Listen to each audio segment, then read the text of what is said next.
បាទសួស្តីបងប្អូនទាំងអស់គ្នាថ្ងៃនេះខ្ញុំមានវីដេអូថ្មីមួយបងប្អូនបាទវីដេអូនេះគឺ unboxing ទូរស័ព្ទ Oppo A5 Pro បាទតម្លៃវា$219បងប្អូនបាទហ្នឹងហើយឥឡូវយើងបើកប្រអប់មើលសិនបងបាទយើងបើកប្រអប់មកឃើញមាន free មួយបាទតោះមកនេះគឺជាទូរស័ព្ទបាទយើងហែកថង់មើលសិនបាទទូរស័ព្ទនេះគឺមានផ្នែក2កាមេរ៉ាវា2បងប្អូនបាទហើយរូបរាងស្អាតបាទហើយចំពោះ RAM វា 16GB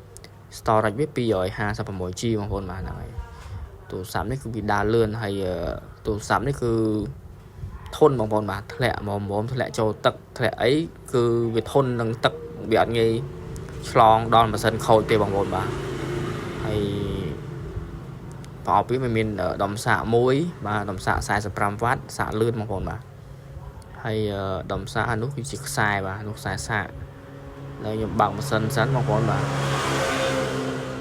នេះគឺខ្ញុំ active ម៉ាស៊ីនសិនបងប្អូនបាទដោយសារទូរស័ព្ទថ្មីហ្នឹងវាអត់តាន់មានកម្មវិធីអញ្ចឹងដល់យើង active វាមួយសិនបានវាដើរដំណើរការចូលដល់ផ្ទាំង home កម្មវិធីបងប្អូនបាទខ្ញុំជ្រើសរើសយក Cambodia region ហ្នឹងហើយខ្ញុំ skip ទូរស័ព្ទនេះបាទគឺបងប្អូន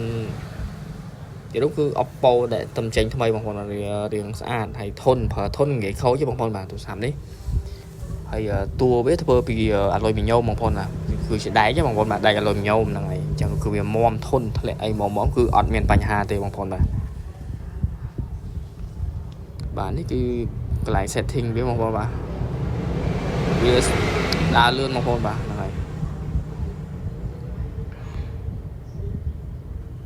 បាទខ្ញុំចូលមើល spec ម៉ាស៊ីនសិនបងប្អូនបាទ Oppo A5 Pro បាទនោះបងប្អូន RAM វា256 RAM វា16GB storage 256បងប្អូនហើយនេះកាមេរ៉ាក្រោយបងប្អូនច្បាស់ល្អបងប្អូនកាមេរ៉ាវា color គឺ M បាទទូរស័ព្ទនេះបងប្អូនដែលមានបំណងចង់ប្រើទូរស័ព្ទ Oppo តម្លៃដែល200ជាងអីចឹងគឺបងប្អូនអាចពិចារណាទិញទូរស័ព្ទនេះយកមកប្រើបានបងប្អូនបាទអញ្ចឹងអរគុណច្រើនបងប្អូនបាទ